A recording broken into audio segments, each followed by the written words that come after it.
അമേരിക്കയുടെയും ഇസ്രായേലിൻ്റെയും ഒത്തുകളിയുടെ ഭാഗമായിട്ട് ഒരു യുദ്ധക്കപ്പൽ മുക്കിയേക്കാമെന്ന ഒരു വാർത്തയാണ് പൊതുവെ പ്രചരിക്കുന്നത്. അവിടെ ഏറ്റവും പ്രധാനമായി ഇതിനോടകം CNN അറിയാമെന്നുള്ളതും കൂടി കൂട്ടിച്ചേർക്കുന്നുണ്ട്. അഥവാ ഏത് കപ്പലായിരിക്കും മുക്കുക, ആരാണ് മുക്കുക, ഇസ്രായേൽ, അമേരിക്കയുടെ ഏതെങ്കിലും ഒരു കപ്പൽ ഇതിനോടകം അല്ലെങ്കിൽ ഇനി വരും മണിക്കൂറുകളിൽ മുക്കിയേക്കും എന്ന വാർത്ത പ്രചരിക്കുന്നുണ്ട്. അതിൽ ഈ ഒരു മുക്കൽ വിദഗ്ധമായിട്ട് നടത്തിയതിന് ശേഷം ഇത് മുഴുവനും പഴിചാരുന്നത് ഇറാനോടായിരിക്കും. ഇറാനെ ആ ഒരൊറ്റ കാര്യം കൊണ്ട് ആക്രമിക്കാനുള്ള പദ്ധതിയും അമേരിക്ക അണിയറയിൽ ഉണ്ടാക്കിയെടുക്കുന്നുണ്ട് എന്ന വാർത്ത വരുന്നു. അത് റിപ്പോർട്ട് ചെയ്യുന്നതും ഇറാൻ മിലിറ്ററിയാണ്. അതുകൊണ്ട് തന്നെ ആ ഒരു തന്ത്രം അത്ര കണ്ട് വിജയിക്കാൻ സാധ്യതയില്ല. കാരണം ഇറാൻ തന്നെ ആദ്യമായിട്ട് അനൗൺസ് ചെയ്യുന്നു അമേരിക്ക അല്ലെങ്കിൽ ഇസ്രായേൽ ഇത് രണ്ടാലൊന്ന്, അമേരിക്കയുടെ യുദ്ധക്കപ്പൽ ഏതെങ്കിലും ഒന്നിനെ മുക്കിക്കളഞ്ഞിട്ട് അതിൻ്റെ പഴിചാരാൻ ഇറാനെ കണ്ടെത്തുകയും അതൊരു കാരണമായി എടുത്തിട്ട് യുദ്ധം ആരംഭിക്കാനുമുള്ള ഒരു ശ്രമമാണ് ഇപ്പം നടക്കുന്നത് എന്നത് CNN ഇതിനോടകം ഏതാ കപ്പൽ എപ്പോഴത് സംഭവിക്കുക എന്നുള്ളതും അറിയാമെന്ന് ഞങ്ങൾ വിചാരിക്കുന്നു എന്നാണ് ഇറാൻ മിലിറ്ററി പറഞ്ഞു വെക്കുന്നത്. അപ്പം ഒരു വളരെ വലിയൊരു കാരണം ഉണ്ടാക്കിയെടുക്കലാണ് ഇപ്പോൾ അമേരിക്ക ചെയ്യാൻ വേണ്ടി ശ്രമിച്ചുകൊണ്ടിരിക്കുന്നത്. രണ്ടാമത്തെയും മൂന്നാമത്തെയും ചർച്ചയ്ക്ക് ഇറാൻ ഒരിക്കലും വഴങ്ങിയില്ല. കാരണം ഇറാൻ്റെ അമേരിക്കയുടെ ഏകപക്ഷീയമായിട്ടുള്ള ഒരു ചർച്ചയായിരുന്നു നടന്നിട്ടുണ്ടായിരുന്നത്. അതേപോലെ പ്രൊട്ടസ്റ്റിനെ കൊണ്ട് ആ ഭരണം താഴെ ഇറക്കാൻ വേണ്ടി നോക്കി, പക്ഷെ അതും പരാജയപ്പെട്ടു പോയി. 2025 ജൂൺ മാസത്തിലും വളരെ വലിയ പ്രത്യാക്രമണങ്ങൾ എന്നൊക്കെ അമേരിക്ക പറഞ്ഞ ആ പ്രത്യാക്രമണത്തിൽ, നമ്മുടെ ഭാഷയിൽ പറഞ്ഞാൽ ക്രൂരതയിൽ, അവരുടെ എല്ലാ ആണവായുധ പദ്ധതികളും അവസാനിപ്പിച്ചിരിക്കുന്നു ട്രംപ് പറഞ്ഞത്. അതും ഒരു അസ്ഥാനത്തായി മ്ലാനതയുടെ ഏറ്റവും വലിയ ഒരു അവസ്ഥയിലാണ്, ഇപ്പോൾ ഗതികെട്ടൊരവസ്ഥയിലാണ് അമേരിക്ക നിൽക്കുന്നത്.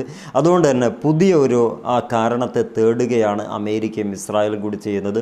ഇസ്രായേലിൻ്റെ ഒരു വലിയ സാന്നിധ്യത്തോടുകൂടി അമേരിക്കയുടെ ഏതെങ്കിലും ഒരു കപ്പൽ മുൻകൂട്ടി നിശ്ചയിച്ചത് പ്രകാരം മുക്കുകയും അത് ഇറാനാണ് മുക്കിയത് എന്ന് ആരോപിക്കുകയും ആ ഒരു ആരോപണത്തിൻ്റെ പേരിൽ ഇസ്രായേൽ അല്ലെങ്കിൽ അമേരിക്ക യുദ്ധം ആരംഭിക്കുകയും ചെയ്യാൻ വേണ്ടി വലിയ രൂപത്തിൽ കാര്യങ്ങളൊക്കെ നടത്തിക്കൊണ്ട് വരുന്നുണ്ട്, അല്ലെങ്കിൽ അതിന് ആ ഭാഗമായിട്ടുള്ള തയ്യാറെടുപ്പിലാണ് എന്ന വാർത്ത ഇറാൻ മിലിറ്ററി തന്നെ പുറത്തുവിടുമ്പം അതിൽ ആശ്ചര്യപ്പെടാനൊന്നുമില്ല. കാരണം ഈ കള്ളന്മാർ അതുമല്ല അതിൻ്റെ അപ്പുറവും ചെയ്യുമെന്നുള്ളതാണ്. കാരണം ഇറാഖിന് രാസായുധം ഉണ്ട് എന്ന് പറഞ്ഞ് സദ്ദാം ഹുസൈനെ പെരുന്നാളിന് തൂക്കിക്കൊന്നിട്ട് അവസാനം ആ വലിയ ക്രൂരനായ മനുഷ്യൻ പറഞ്ഞ ഒരു കാര്യമുണ്ട്, ഞങ്ങൾക്ക് തെറ്റുപറ്റിപ്പോയി, അവിടെ ഒരു രാസായുധവും ഇല്ല എന്ന്. ഇതേപോലെ ഇറാൻ്റെ കൈകാര്യം ചെയ്യുന്ന ഇപ്പോഴുള്ള ഭരണാധികാരികൾക്ക് മുമ്പിൽ ഒരു നിലക്കും അമേരിക്കയുടെ തിട്ടൂരം പാസ്സായി കിട്ടുന്നില്ല എന്ന് മനസ്സിലാക്കിയപ്പോഴാണ് ഈ വലിയ ഒരു അവരതായിട്ടുള്ള കപ്പലുകൾ അസറ്റിനെ നശിപ്പിച്ചതിന് ശേഷം അത് ഇറാൻ്റെ തലയിൽ വെച്ച് കെട്ടി അതൊരു കാരണമായി ലോകത്തിന് മുമ്പിൽ അവതരിപ്പിച്ചിട്ട് വലിയ പ്രതികാര നടപടികൾ സ്വീകരിച്ച് നല്ല രീതിക്ക് ഒരു ആക്രമണം അഴിച്ചുവിടാൻ വേണ്ടി ഇസ്രായേലും അമേരിക്കയും കോപ്പ് കൂട്ടുന്നുണ്ട് എന്ന് ഇസ്രായേലിനെയും അമേരിക്കയുടെയും ഇൻ്റലിജൻസ് റിപ്പോർട്ട് ചോർത്തിക്കൊണ്ട് വന്നിട്ട് ഈ ഇറാൻ മിലിറ്ററി പറയുമ്പം ഇറാൻ്റെ ആ ഇൻ്റലിജൻസ് ഡിപ്പാർട്ട്മെൻറ്റിൻ്റെ ആ കഴിവത്രണ്ട് എന്നുള്ളത് നമ്മൾ മനസ്സിലാക്കണം. കാരണം അതും ഇവർ ചെയ്യും എന്നുള്ളതാണ് ഇവർ ഇറാനികൾ മനസ്സിലാക്കുന്നത്. അതുകൊണ്ട് ഇനി ചെയ്താൽ ഈ ഇറാൻ പറഞ്ഞതുപോലെ അമേരിക്ക ചെയ്തു അല്ല ഇസ്രായേൽ ചെയ്തു എന്നുള്ളിടത്തേക്ക് എത്തുകയും അതിനത്ര കണ്ട് മൈലേജ് ഇല്ലാതാവുകയും ഈ ലോകത്തിൻ്റെ സിമ്പതി പിടിച്ചു പറ്റാൻ കഴിയാതെ പരാജയപ്പെട്ടു പോകുന്നതിനും ഈ ഒരു മുൻകൂട്ടിയുള്ള പ്രഖ്യാപനം, ഓടുന്ന പട്ടിക്ക് ഒരു മുഴം മുന്നേ എന്ന് പറയും പോലെ ഒരു വലിയൊരു പ്രഖ്യാപനമാണ് ഇറാൻ മിലിറ്ററി നടത്തിയിട്ടുള്ളത്. അത് ഒരുപക്ഷെ ഇറാൻ ആണ് ഈ ഇസ്രായേലിനെ സംബന്ധിച്ചിടത്തോളം യുദ്ധം അനിവാര്യ ഘട്ടത്തിലാണ്. അമേരിക്ക എന്ന് പറയുന്ന ഈ രാജ്യത്തിനാണെങ്കിൽ ഇസ്രായേലിനെ തൃപ്തിപ്പെടുത്താൻ വേണ്ടിയെങ്കിലും ഒരു യുദ്ധം ആവശ്യമാണ്. ഇതിൻ്റെ ഇടയിൽ കുടുങ്ങിക്കിടക്കുന്ന രാജ്യത്തിനാണെങ്കിൽ ഇറാൻ ഒരു കാരണവശാലും ഒരു നിലക്കും ഒഴിവ് കഴിവ് പറയാതെ നിന്ന നിപ്പിന് സ്റ്റിക്ക് ഓൺ ചെയ്യുന്നതാണ് കാണുന്നത്. അപ്പോൾ അതിനെ ഒന്ന് മലർത്തിയടിക്കാൻ കൃത്യമായൊരു കാരണം ഉണ്ടാക്കിയെടുക്കുക എന്ന ഒരൊറ്റ ഉദ്ദേശത്തോടു കൂടിയാണ് ഇപ്പോൾ കാര്യങ്ങളൊക്കെ പോയിക്കൊണ്ടിരിക്കുന്നത്. എന്താണെങ്കിലും യുദ്ധം തുടങ്ങിയാൽ മിഡിൽ ഈസ്റ്റ് നിന്ന് കത്തുമെന്നതാണ് പുതിയ വാർത്തകളിൽ നിന്ന് ചില ജേർണലിസ്റ്റുകളൊക്കെ പറഞ്ഞു വെക്കുന്നത്. അതെന്താണ് സംഭവിക്കുക എന്നതൊക്കെ ഇനി ലോകം കാണാൻ പോകുന്നതുള്ളൂ എന്നതാണ് പല ലോക നേതാക്കന്മാരും പറഞ്ഞു വെക്കുന്നത്. അപ്പോൾ ഇതിൽ നിന്നല്ല നമ്മൾ മനസ്സിലാക്കേണ്ടത് ഇറാൻ എന്ന് പറയുന്ന രാജ്യത്തിൻ്റെ നിലനിൽപ്പ് ഒരിക്കലും ഉണ്ടാകരുത് എന്ന് അങ്ങേയറ്റം ആഗ്രഹിക്കുന്ന ആ രണ്ട് രാജ്യം ഏത് കൊള്ളരുതായ്മയും ചെയ്യാൻ ഇപ്പോൾ റെഡിയായിക്കൊണ്ടിരിക്കുന്നു എന്ന വാർത്തയായിട്ട് നമുക്കിതിനെ പരിഗണിക്കാൻ പറ്റും.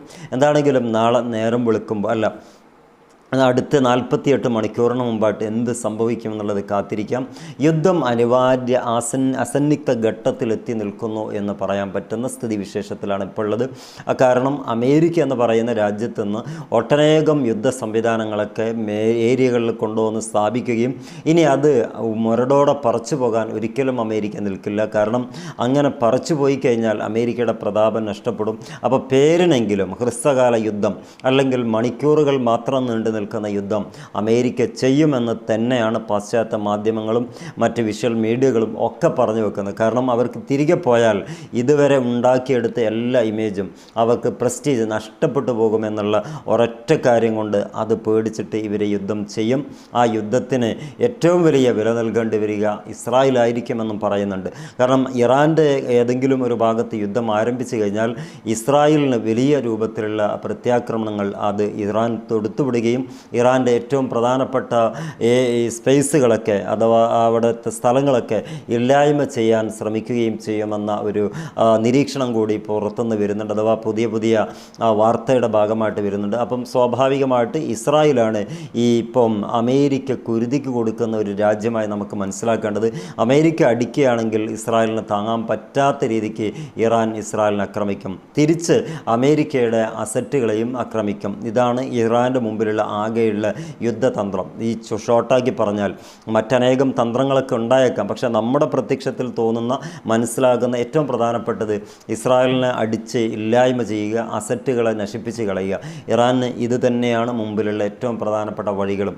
അതുകൊണ്ട് അൽ ഉദൈദ്, ബഹ്റൈൻ, അതുപോലെ UAE, സൗദി അറേബ്യ ഇവിടെയുള്ള കാര്യങ്ങളൊക്കെ കുറേ വെപ്പൺസുകളൊക്കെ പിൻവലിച്ചിട്ടുണ്ട് എന്ന് ചൈനയുടെ ഉപഗ്രഹ ചിത്രം വ്യക്തമാക്കുന്നുണ്ടെങ്കിലും ഇവിടെ പിന്നീടും ലോഡ് ചെയ്തിട്ടുണ്ട് എന്ന് പറയപ്പെടുന്നു. എന്തൊക്കെയാണെങ്കിലും യുദ്ധം ഇനി ഉണ്ടാവുകയാണെങ്കിൽ ഇറാൻ ഇസ്രായേലിനെ ആക്രമിച്ച് കീഴ്പ്പെടുത്തും. ഇനി അവർ തന്നെ ഉണ്ടാക്കിയെടുത്തിട്ടുള്ള ഒരു കാരണം വെച്ചിട്ട് യുദ്ധം അവരാരംഭിക്കുകയാണെങ്കിലും തിരിച്ചടി 100% ഉണ്ടാകുമെന്നുള്ളത് തന്നെയാണ് പറഞ്ഞു വെക്കുന്നത്.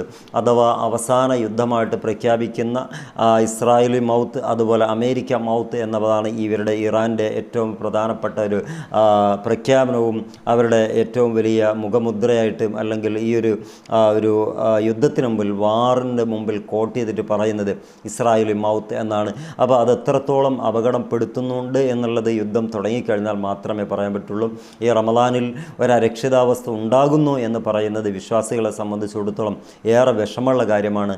എന്താണെങ്കിലും പടച്ച റബ്ബിൻ്റെ ഖലാ ഇവിടെ നടക്കുക തന്നെ ചെയ്യും. അതിൽ പെട്ടുപോകാതെ നമ്മളൊക്കെ രക്ഷപ്പെടാൻ വേണ്ടി ശ്രമിക്കുക. നമുക്ക് പ്രാർത്ഥനയെ നമുക്ക് വഴികളുള്ളൂ. എന്താണെങ്കിലും ജൂതന്മാരും അതുപോലെ തന്നെ തീവ്ര നസ്രാനികളും ഇതിൻ്റേതായിട്ടുള്ള ഭാഗമായിട്ട് കോപ്പ് കൂട്ടിക്കഴിഞ്ഞു. ഇനി എന്ത് വരുന്നു എന്നതെ കാത്തിരുന്ന് കാണേണ്ടതുള്ളൂ. നോക്കാം എന്തൊക്കെയാണ് 48 മണിക്കൂറിൻ്റെ ഉള്ളിൽ. എൻ്റെ വക 48 മണിക്കൂറല്ല, ഓരോ മീഡിയകളും പറഞ്ഞു വെക്കുന്ന 48 മണിക്കൂർ വെരി നിർണായകമാണ് എന്നാണ് പറയുന്നത്. കാത്തിരിക്കാം പുതിയ വിശേഷവുമായി വീണ്ടും കണ്ടുമുട്ടുന്നത് വരെ. Wish you all the best. Good bye.